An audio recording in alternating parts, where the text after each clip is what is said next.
Այսօր կփորձարկենք իմ սերնդի համովները։ Եվ բնականաբար առաջինը կսկսենք հուբաբուբայից։ Մանկության հոտ։ Այս փոքրիկ երջանկության համար ես վճարել եմ 1290 դրամ եւ մի քիչ նեղված եմ։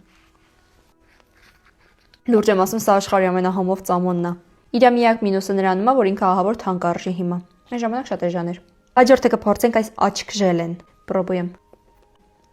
Իհարկե փոքր ժամանակ հենց այս ֆիրմայինը չէինք առնում, դպրոցից տուն գալու ճանապարհին բուտկաներ կար, այդ բուտկայից 50 դրամով առնում էինք, բայց համարյա նույն համն էր։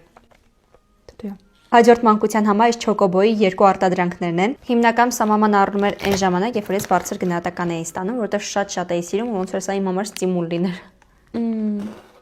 Հա, մեկ էլ նշեմ, որ իր վրայի շոկոլադը շատ որակով ու շատ համով շոկոլադ է։ Եկեք ես մեկն էլ բացենք։ Սրան վրա իմ հիշելով տարբեր կենդանիների նկարներ կար։ Հեսա, փորձում ենք։ Այս մեկը վաբշե հրաշք է։ Քանի որ վիդեոն երկար ստացվեց, եկեք գնանք սրանք մաս երկուսում փորձենք։